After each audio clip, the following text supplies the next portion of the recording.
اللہ تعالیٰ نے ہفتے میں 7 دنوں میں ایک دن بابرکت بنایا، وہ جمعہ کا ہے۔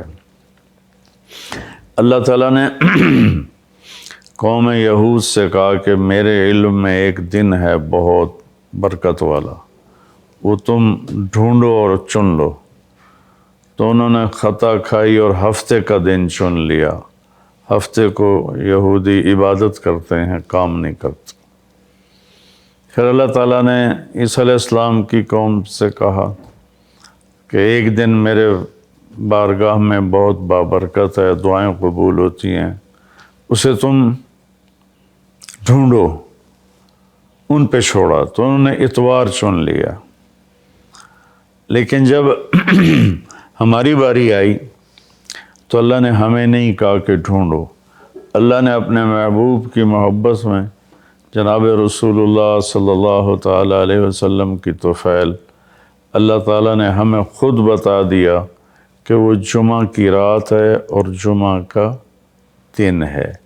یہ سب سے بہترین دن ہے جمعہ کا، اور پورے سال کے لحاظ سے جمعہ کی رات سب سے بہترین رات ہے۔ خصوصی طور پر پھر شب قدر سب سے اعلیٰ ہو جاتی ہے، لیلۃ القدر سب سے اعلیٰ ہو جاتی ہے۔ تو وہ 21، 23، 25، 27، 29 کی راتوں میں کوئی ایک رات ہوتی ہے، تو وہ اللہ تعالیٰ نے بہت ہی بابرکت بنائی۔ اللہ ہمیں نصیب فرمائے۔ تو جمعہ کا دن اللہ تعالیٰ نے پسند فرمایا۔ اس میں ایک گھڑی دعا کی قبولیت کی ہے، وہ چھپی ہوئی ہے۔ اس گھڑی میں جس خوش نصیب کو ہاتھ اٹھانے کی دولت مل جائے، وہ دعا فوراً قبول ہوتی ہے، وہ سیدھی عرشوں پر جاتی ہے۔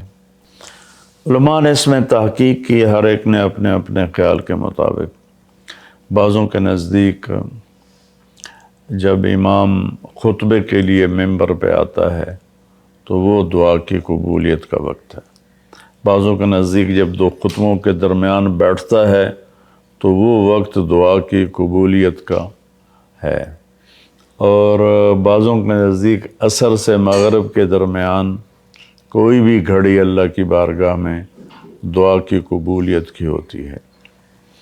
تو جمعہ کی نماز کو اللہ کے نبی نے بہت اہم قرار دیا، اور ارشاد میں بڑے دکھ کے ساتھ یہ حدیث بیان کر رہا ہوں۔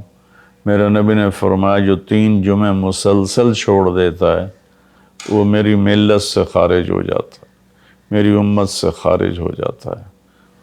تو میں اپیل کروں گا ان بہن بھائیوں سے جو نماز میں سستی کرتے ہیں، کم از کم جمعہ ضرور پڑھ لیا کریں۔ عورتوں پہ جمعہ فرض نہیں ہے، مردوں پہ فرض ہے۔ تو میں کہا کرتا ہوں جو دوست ملتے ہیں جی نماز نہیں پڑھی جاتی، تو میں ان سے کہتا ہوں ایک نماز 5 میں سے طے کر لو اور ایک جمعہ طے کر دو، 2 نمازیں شروع کر دو۔ جس نے بھی اس پہ عمل کیا وہ 5 وقت کا نمازی بن گیا۔ تو جمعہ کی نماز کے بعد جمعہ سے جمعہ تک کے جتنے گناہ ہوتے ہیں وہ اللہ تعالیٰ معاف فرما دیتے ہیں، اور جو جتنی جلدی جا کے بیٹھتا ہے امام کا خطبہ سننے کے لیے اس کو اتنا زیادہ اجر ملتا ہے۔ رمضان المبارک میں جنگ بدر ہوئی، 17 رمضان جمعے کا دن، اور اللہ نے قیامت کو بھی جو قائم کرنا ہے جمعے کا دن۔ تو ہر دن اللہ کی بارگاہ میں بابرکت ہوتا ہے اگر ہم اس میں اللہ کی مان کے چل رہے ہیں، اور رمضان شریف میں خاص طور پر، اور پھر جمعہ ہو تو خاص طور پر اس میں ہم اپنے عبادت کو بڑھائیں۔ درود شریف جمعے کے دن کا مبارک عمل ہے، کثرت سے درود شریف پڑھنا، اور 300 دفعہ جو درود شریف پڑھ لیتا ہے وہ کثرت میں شمار ہو جاتا ہے، اوپر کی کوئی حد انتہا نہیں ہے۔ تو میرے بہن بھائیوں، میرے عزیزوں، اللہ تعالیٰ نے ہمیں ہر نماز کی بڑی اہمیت بتائی ہے، ہر نماز کی، لیکن خاص طور پر جمعے کی بڑی فضیلت ہے، اور جمعہ بھی رمضان المبارک کا ہو تو اور زیادہ وہ باعث برکت ہے، قابل رحمت ہے۔ تو روزے کا بھی اہتمام ہو اور ساری نمازوں کا اہتمام فرمائیں، کوئی باجماعت پڑھنے کی کوشش کریں، کوئی جماعت سے رہ جائے تو پھر اس کو چھوڑیں نہیں، اسے ضرور پڑھ لیں کہ نماز کی اللہ تعالیٰ نے جتنی تاکید قرآن میں کی ہے اور کسی کی اتنی تاکید نہیں کی، اور اللہ تعالیٰ نے 10 دفعہ اقیم الصلاۃ اقیم الصلاۃ اقیم الصلاۃ وآتوا الزکاۃ، تو 10-12 دفعہ اللہ نے قرآن میں براہ راست حکم کیا اقیم الصلاۃ وآتوا الزکاۃ۔ اور ادھر اللہ پاک کی رحمت کے دروازے کھلے ہوئے ہیں، اللہ کا عرش پہلے آسمان پر ہے، جنت کے دروازے کھل چکے ہیں، جہنم کے دروازے بند ہو چکے ہیں، اور میرے نبی کا فرمان ہے کہ اگر میری امت کو پتہ چل جائے رمضان کیا ہے تو تمنا کریں گے کہ سارا سال ہی رمضان ہو، اتنی اللہ کی رحمت ہوتی۔